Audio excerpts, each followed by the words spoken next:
Okay, so tonight we're going to talk about what we need to do to make a instant win game or sweepstakes game automation bots. The whole idea of this is to create an application that will submit to a sweepstakes over and over for you using an email list and preferably a proxy list that you have so they don't know your IP.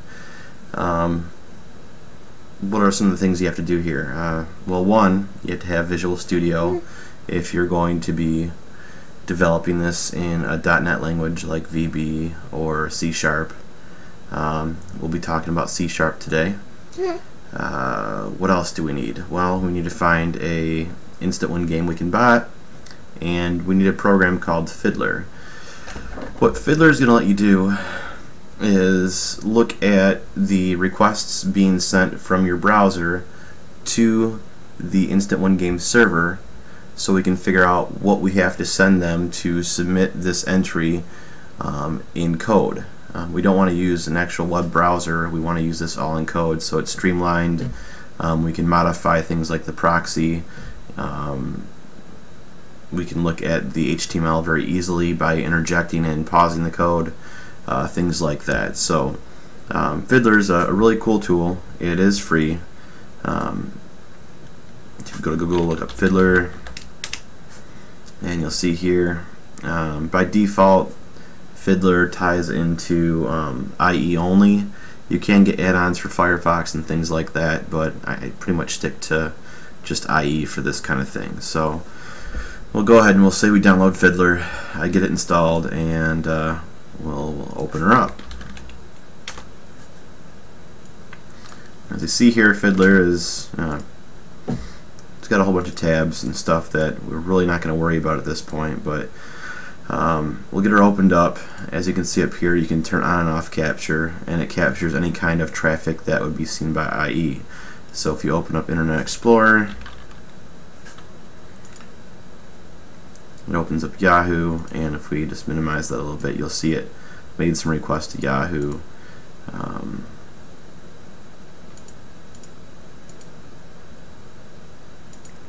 A get, and I mean we can expect the web form if there was one. We can look at the web view of what got returned. All kinds of cool little things here, but we'll only be focusing on what we really need to make a bot. So well, next what we need is some kind of promo to look at, and thankfully someone brought this one up. And what do we have here? Oh, it does not want to come up for me. Bastard. Try it again. Haha. There we go. So what is it? Super 48K giveaway. What are they giving away? Weekly prizes or some TVs, Samsungs, blah blah blah, whatever. I believe this is purely a sweeps, so you will not be notified on screen of a win. It's a very simple form. Only wants your name, last name, email, zip, phone, etc. So it's a really good one to teach you guys on. So what do we do? Well, I'm going to go over to Fiddler, and you're going to have a whole bunch of crap in here from all the pages we visited, so we'll just go ahead and click on one, hit Control A to select them all, and then just delete all that crap.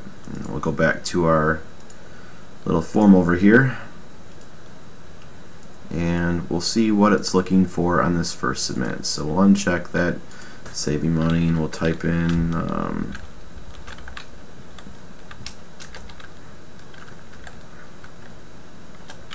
Jeff Dahmer, why not? And Howie2131 at myemail.com. Zip code doesn't matter, 98210. Is that right? I don't know. Phone number, put in whatever you like, 707-345-4040. Alright, so then at that point, we'll make sure this is all cleared out. We'll hit submit, and you'll see it pops up a whole bunch of crap over here. Now, depending on the promo, this list may be longer, it may be shorter, but we want to start at the top here and look for the first one that looks relevant. And usually you'll start off on the Inspectors tab and Headers. And you'll see this first one here goes to QB Social. No information is really being sent, so we'll go ahead and get rid of that. Next one is a post, and it's going to sweepstakes preview data submit.aspx, which, hey, look at that.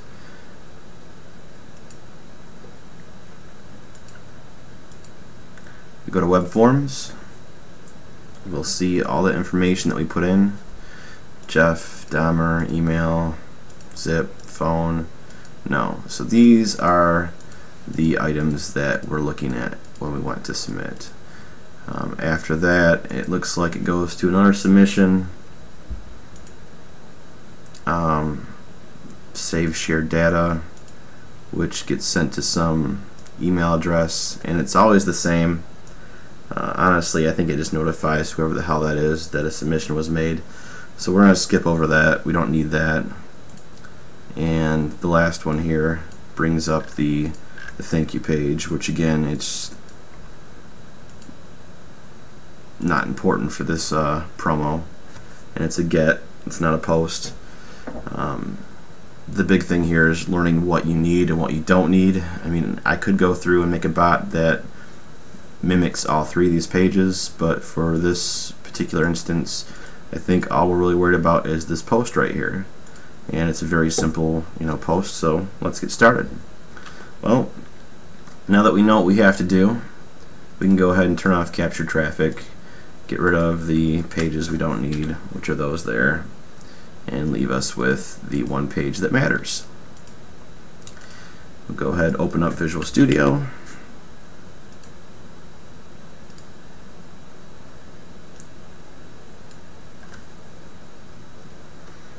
And for this one, like I said, we'll be working on C#. So let's go ahead and do a new project. Go underneath Visual C#, choose Windows, and a Windows Form application. You can name this whatever you want. This is what? HG Greg. So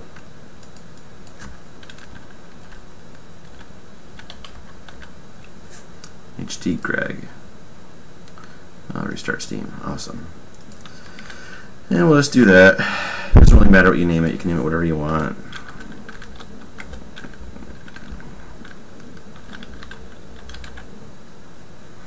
And hit OK. At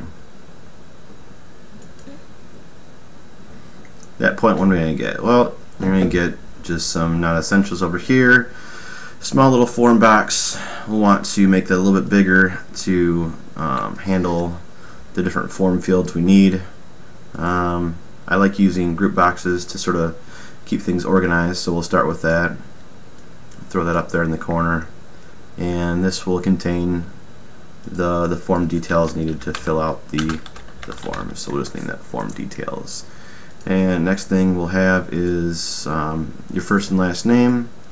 So we'll take a label, throw it on the page, and I like to go down to margins and set the margin anywhere from like 5 to 10. We'll do 8 this time for the top. And what that does is when you move this around, it's going to automatically put you 8 pixels away from the nearest object. So if we change this to 15, you'll see when I move it, that line is a lot farther down. Do 35 to really show you what's going on here. And pow, it's way down here now. But in this case, 8's fine. So I'll bring it back up here and look for our text, which will be first name. Then we'll want a text box underneath that to contain that. Nice and neat. Make sure we name that text box something that we can use later on. So for text box I use TB, and then capitalize first, capitalize name. And next to that we'll want to put last name. So we can just copy that, copy both those, highlight them, hit Control C, then unclick them, hit Control V, bring them up. You could do this all manually too, really doesn't matter. So doing that for the quickness of it. We'll change this first name to last name. Now the label's called label 2. We really don't need to change that since we're not really going to work with that in the code. But with the text box, we want to change this to TB last name, as we will be referencing that in the code. And take our box back over, make it nice and neat. Alright, so we have first name, last name. What else do we need here? Let's go back. Email, zip, phone. So email we can probably do last, so we'll just go ahead and put the zip in here next. Again, I could do label, text box, but if you copy it from here, it's going to keep the same properties, so that 8 pixel margin will be on this label as well. So if I click off that, come down here, you'll see margin's still 8. Saves me some more time. This one's going to be for the zip, so we'll change this to zip code. Text box doesn't have to be that long. About there. And we'll want to do TB zip code. Or just zip, what the hell. Alright, then phone number. You know, some people, they like to split the area code and the actual phone number up into 2 pieces. That way the area code matches the zip code they're using, which isn't a bad idea. So we'll do that. We'll go ahead and get rid of that label. We'll just copy the zip code one again, like so. That way it keeps that spacer that I like so much. And we want to make sure this is 3 characters long, so what I usually do is just come into text area and type in like 909 for the area code. Make sure it fits. Take it back out. Change the label to phone number. Label it TB phone area. We can also take our little label here just to pretty it up some.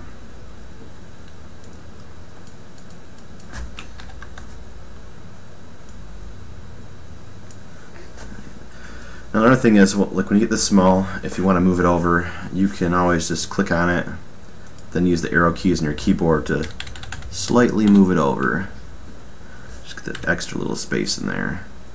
And next we'll want to put in the 7-digit box. And again, we can use the arrow keys to move it over. And we'll just make sure this actually fits 7 characters. 1, 2, 3, 4, 5, 6, 7. And that's good, yeah.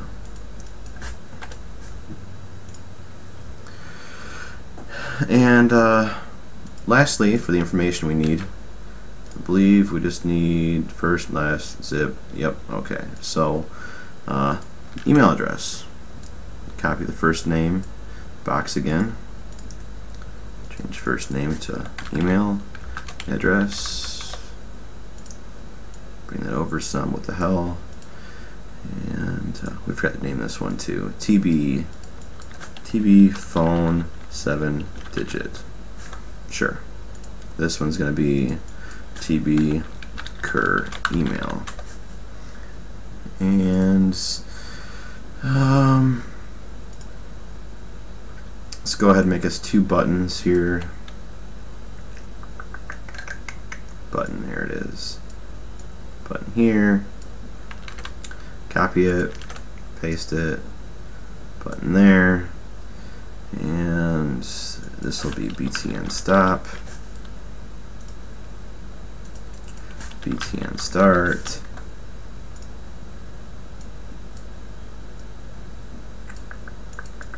stop,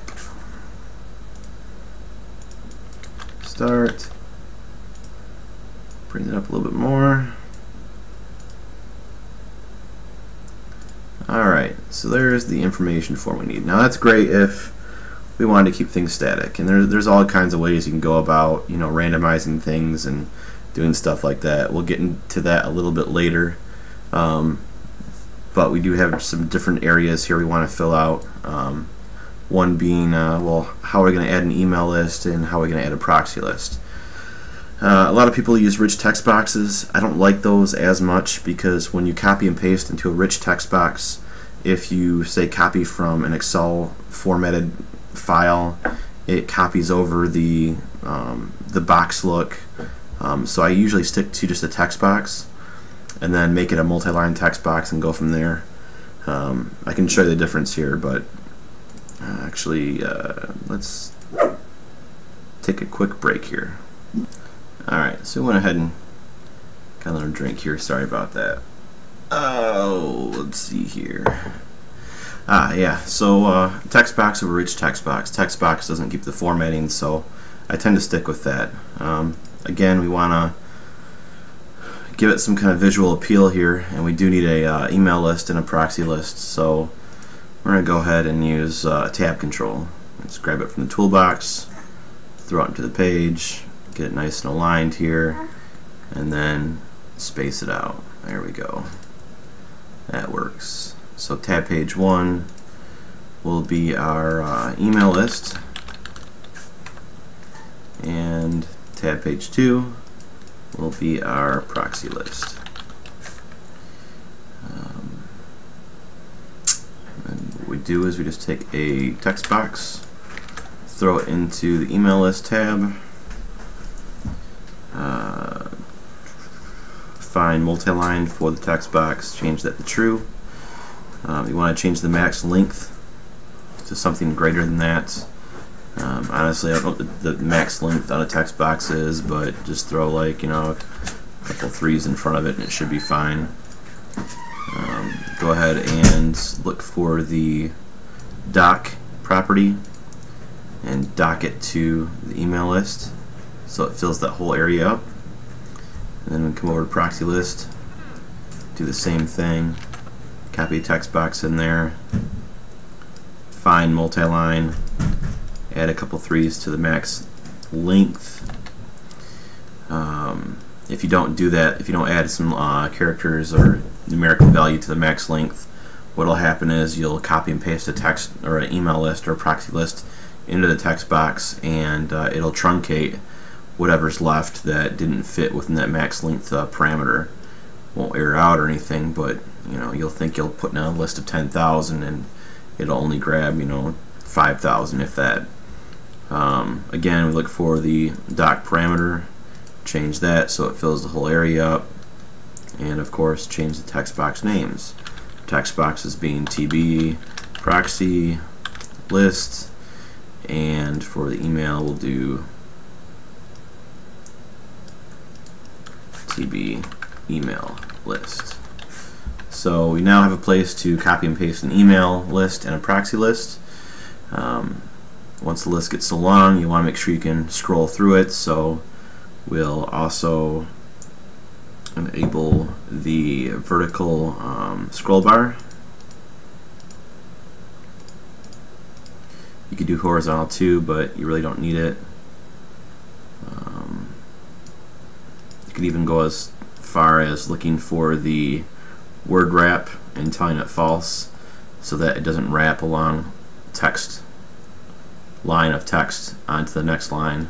Just makes it look more elegant when you get into it later on if that box was too short.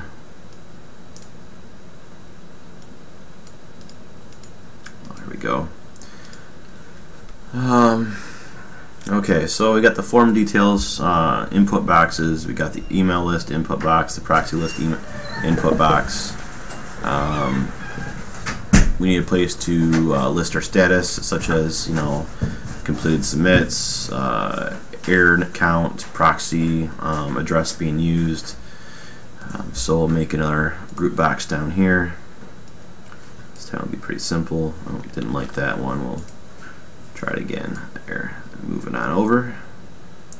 Boom. And bring it over in line with that one. Change the text to status.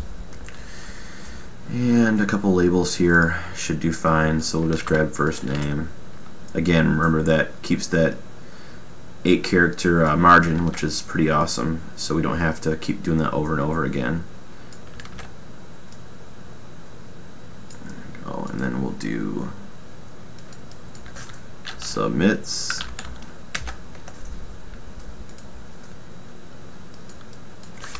errors, proxy. Let's line it up with the right side. There we go. And rename these because we will be using those in code. So some people do LB. I do LBL. LB can get confused with the list box. LBL is label. So LBL submits, LBL errors, and LBL cur proxy. There we go. And then in the code behind will basically change the text from submits colon to submits colon space and then a numerical value. Same thing with errors, and then with proxy, of course, it's proxy colon space then the proxy address that we're going to use. So now that we have all that, that's honestly all you really need, but you may want to keep track of what's actually going on with your bot via text box, sort of like I have. Usually my bot's here in the lower right corner. So we'll go ahead and we'll add a text box there to support that. And we'll line that up with the line of the group box. Word wrap we want to turn off, of course. We'll make this multi-line and just sort of expand it out so it matches up with everything else. We do want to turn on the scroll bar vertical again, and then for an extra visual display here, we're going to change this to info so it gives it a peach color in the background, if that's what you want to call it there. And then we want to make sure it's read-only true. That way users can't type in it, they can copy and paste from it, and we can still type to it via the code behind, but it won't get cluttered up with non-essential text from a user. And I think as far as the design layout, that's pretty much it. I mean, you can go into changing the form name.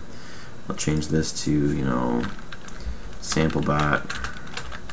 And then one other really cool trick here is after you start the bot up, you may notice when you tab through the things, it may not tab in the right order. Like when you tab,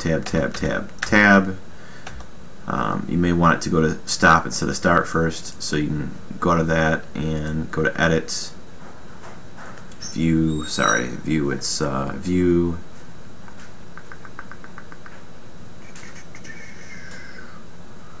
well hell,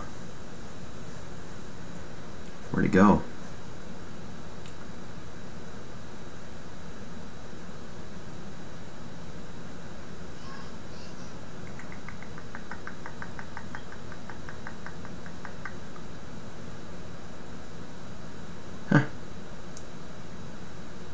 There is a way to look at the tab output, but I can't find it. Tab, toolboxes, toolbars, tab, there it is, tab order. And you can just click on the boxes to put them in order of what you want. And before you'll see that it was going to start first. But now when I start it up, hit tab, goes to stop, start next. And you can do that in whatever order you want. You just go back here, you want to click on the actual form itself and then go to tab order. And then click on the order of which you want the tab key to cycle through the different controls. If you're done, uncheck it, boom, you're done. So that's the general layout. That's how you work with tabs. Next section here, we'll go into some of the code.